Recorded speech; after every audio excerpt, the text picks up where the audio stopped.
CTS Radio Joy.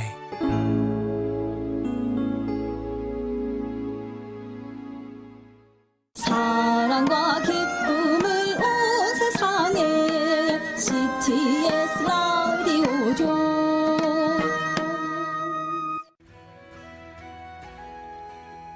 안녕하세요. 신은경입니다. CTS 라디오 조이를 듣는 지금은 은혜 받을 때요. 구원의 날입니다. 다음은 대구 지역의 소식을 알아보는 시간입니다. 은퇴 후 제2의 인생, 노후 생활을 계획하는 가장 중요한 것은 무엇일까요? 도시를 떠나 농사를 짓고 텃밭을 가꾸며 자연 그대로의 삶을 살아가는 귀농귀촌의 삶이 아닐까 싶은데요. 목회도 마찬가지라는 생각이 듭니다.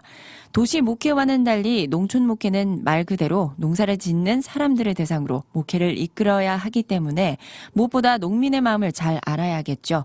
목회와 동시에 농사를 병행하며 귀농 목사를 추구하고 있는 분이 계신데요. 이번 시간 현장 속의 목회자가 돼 귀농귀촌의 사역에 대해 알아보고자 합니다. 지금 청송 귀농귀촌 고민센터 대표 남해길 목사와 전화 연결돼 있는데요. 함께 얘기 나눠보도록 하겠습니다. 안녕하세요. 예, 안녕하십니까. 네, 반갑습니다. 일단 먼저 청취자분들께 간단한 소개 부탁드릴게요.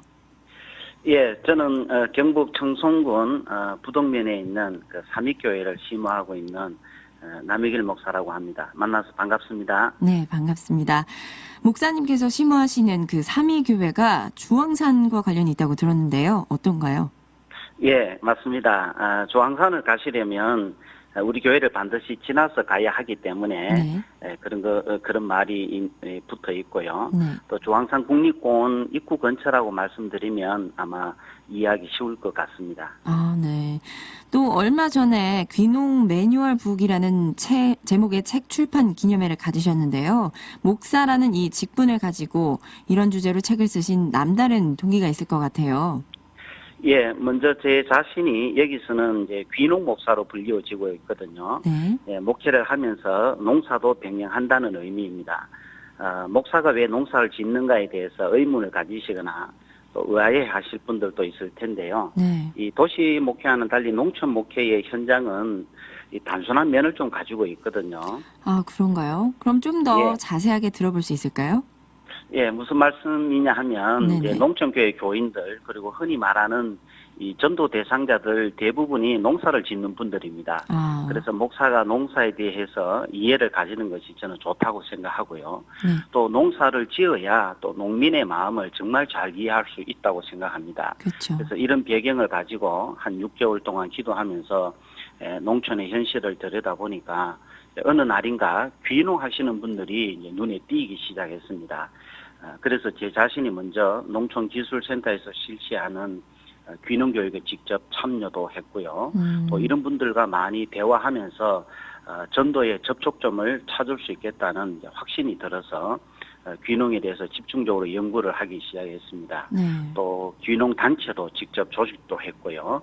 그래서 이런 단체 활동을 통해서 자연스럽게 귀농인들이 겪은 시행착오라든지 애로사항들을 들을 수 있었는데 그래서 이번에 책을 통해 하나의 매뉴얼을 만들어서 예비 귀농인들에게 도움을 드려야겠다 하는 그런 결심까지 하게 된 겁니다. 네, 책까지 이제 펴내셔서 이제 예비 귀농인들에게 그 큰 도움을 줘야겠다는 그런 마음 자체가 정말 고마운 것 같아요. 네. 네. 그렇다면 또 목사님께서는 이 귀농이라는 것을 언제 어떤 계기로 결심하게 됐나요? 예, 먼저 귀농을 결심하게 된 이유를 설명드리려고 하면 제 자신의 목회 철학 혹은 이 목회적 소신에 대해서 말씀을 먼저 드리는 게 좋을 것 같아요. 네. 저는 감히 목회의 정의를 이렇게 생각합니다. 목회란 인간의 영혼을 구원하고 사람의 구체적 필요를 돕는 것이다. 네. 우리가 흔히 영혼 구원에 대해서는 많이 강조하지만 그 사람이 처한 구체적인 삶의 현장 혹은 현실에 대해서는 어떤 면에서는 외면하거나 또 애써 모른 채 하고 살아가는 경우가 많다고 보거든요. 네. 이를테면 성경에 나오는 선한 사마리아인 비유에 나오는 이제 제사장이나 레위인처럼 그런 경우들입니다. 그래서 네. 저는 처음 목회를 해야겠다고 결심하게 된 때부터 교회 안에 갇혀 있는 목회자가 아니라 현장 속에 있는 목회자가 되고 싶었습니다. 네. 그런데 원래 농촌 교회 사역은 제가 평소에 생각했던 그림 전혀 아니었거든요. 네.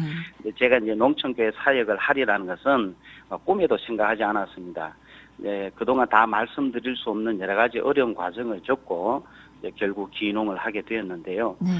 지금 와서 보면 이제 하나님이 저를 농촌으로 밀어 넣으셨다. 이제 그런 말이 좀 맞을 것 같습니다. 아, 네, 맞습니다. 현장 속에 있는 목회자란 말씀 참 와닿는데요. 그러면 또 다른 장소도 많으셨을 텐데 왜 하필 청송인가요? 예, 청송은 지금부터 한 10년 전부터 제 어른께서 목회를 은퇴하시고 농사를 짓고 계셨습니다. 네. 그래서 청송이라는 곳이 낯설지 않았고요. 그렇죠. 또 지금은 제 귀농 멘토가 된 우리 후배 목사님이 저보다 10년 앞서서 귀농 목회를 하고 있었습니다. 네. 그래서 그 목사님이 교회도 소개해 주었고 뭐 그렇게 해서 오게 된 것이죠. 네. 그렇군요. 뭐 그럼 목사님께서는 처음 귀농하셨을 때 이 귀농인으로서 어떤 점이 제일 힘들고 또 어려웠던 게 있을 것 같은데 간략하게만 말씀 부탁드릴게요. 예, 사실 귀농하면 어려운 점이 한두 가지가 아니거든요. 그렇죠.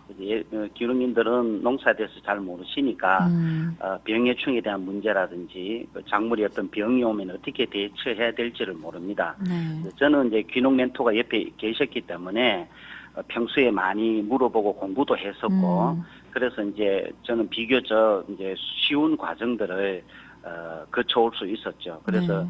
그런 도움을 받았기 때문에 저도 누군가에게 멘토가 되어야겠다는 생각을 했고 그래서 지금도 24시간 귀농 상담을 하고 있습니다. 그래서 귀농의 성공 여부 중에 하나가 신실한 귀농 멘토를 구하는 일이다. 저는 그렇게 생각합니다. 네. 그렇죠. 아무래도 이 귀농에 대해서는 아무것도 모르면 할 수가 없는데 어느 정도는 약간 공부가 돼야 할 것 같아요. 그렇죠. 그럼 뭐 이제 귀농하시기 전에는 주로 어떤 사역을 하셨나요? 제가 사역한 지가 신학교 시절을 포함하면 대략 한 20년 정도 되는데요. 아, 네. 예, 그 중에서 전임 사역 15년 정도는 교회의 일반적인 교구 사역도 하면서 중고등학교 교목으로 파송되기도 했고 네. 또 지역사회 복지 사역을 또 했고요. 또 병원의 원목 생활을 했었습니다. 지역적으로는 서울, 대구, 또 경북, 영주 이런 곳에서 사역을 했었고요. 네. 근데 지나놓고 보니까 이제 감사한 것은 이제 지금까지 거의 대부분의 시간들을 이 치열한 현장 사역에 몰입해 있었던 점입니다. 네. 그런데 이제 부친께서는 이제 전통적인 목회를 고집하시던 분이어서 늘 이런 이제 기간 사역, 특수 목회 이런 부분들을 좀 못마땅하게 생각하셨는데 지금은 많이 이제 수긍해 주시는 분위기입니다. 그렇군요. 뭐 전혀 다른 사역을 하시다가도 이렇게 망설임 없이 방향을 전환할 수 있었던 건 아무래도 이전에 말씀하신 것처럼 정말 하나님께서 밀어 넣으셨다라는 표현이 딱인 것 같아요. 네. 그렇다면 이제 귀농 목회 대표로서 귀농 사역이 침체된 농촌교회에 어떤 영향을 줄 수 있고 또 어떻게 하면 농촌교회와 귀농 사역을 잘 연결시킬 수 있을까요? 예. 이게 이제 전혀 다른 사역은 아니고요. 현장 사역의 연장선상에 있다고 저는 생각합니다. 네. 그래서 제가 귀농 사역을 하면서 느끼는 것은 이제 한국 농촌교회 활로가 여기에 있다. 이렇게 저는 이름이 있는데요. 지금 농촌은 고령화 사회를 넘어서 초고령화 사회에 들어가 있습니다. 네. 그래서 농촌교회 성도들의 평균 연령은 거의 70대이고요. 아. 또 마을 주민들도 대부분 다 70, 80 이렇습니다. 네. 그래서 그런데 이제 지금 귀농하시는 분들은 40대, 50대가 주류를 이루고 있거든요. 그래서 농촌 교회로 봐서는 지금이 이제 기회라고 보는 거죠. 네.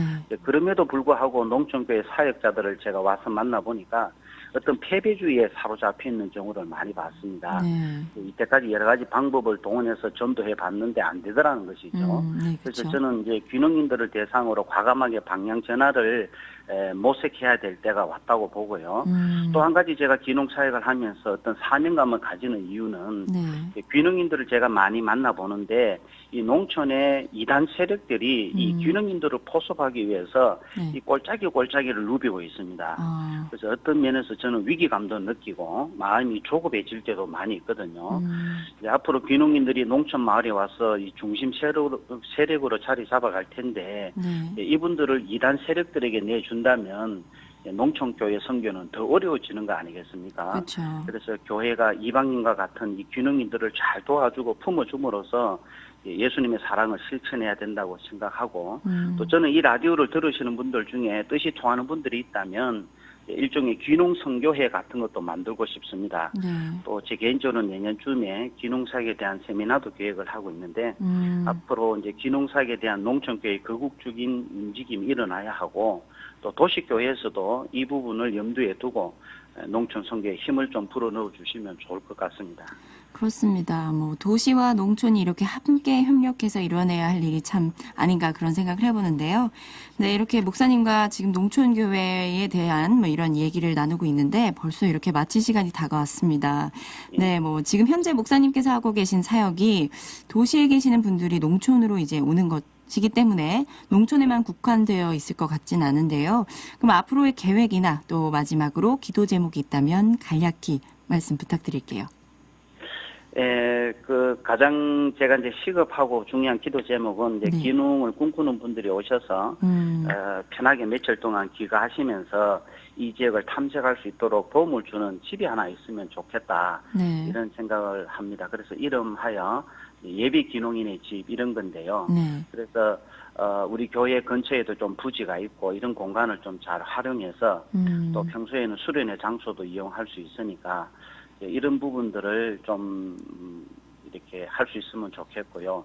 또 지금은 이제 민간 사역이다 보니까 뭐 여러 가지 사무기기나 이런 부분들을 일일이 업에 가서 해결해야 되는 부분들이 좀 있습니다. 그래서 네. 재정적으로 자립이 안 되는 상황이니까 이런 부분에 대해서 하나님이 어떤 방법을 통해서라도 뭐 채워주실 줄 믿고 그렇게 네. 기도하고 있습니다. 네. 감사합니다, 목사님. 그리고 또 기도 제목뿐만 아니라 이 사역을 통해서 농촌교회가 활성화되기를 함께 기도하겠습니다. 감사합니다. 네, 고맙습니다. 네. 귀농 쉽지 않은 선택이지만 귀농을 꿈꾸는 사람들이 점점 늘어나서 농촌교회의 어려움을 하루빨리 극복해서 귀농인 정착 활동이 전국적으로 확대되길 기대해봅니다. 지금까지 청송귀농귀촌 고민센터 대표 남해길 목사와 함께했습니다.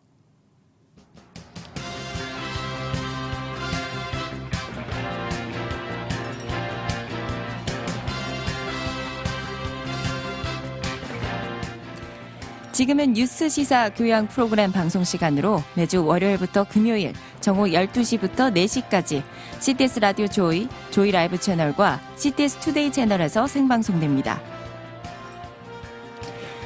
지금까지 제작의 뉴스 채널팀 기술 김영무, 진행의 최대진, 김수민이었습니다. 3부에서는 바울의 교회 이성우 목사와 인터뷰 준비되어 있습니다. 전하는 말씀 듣고 생방송 CTS 투데이 3부 이어집니다.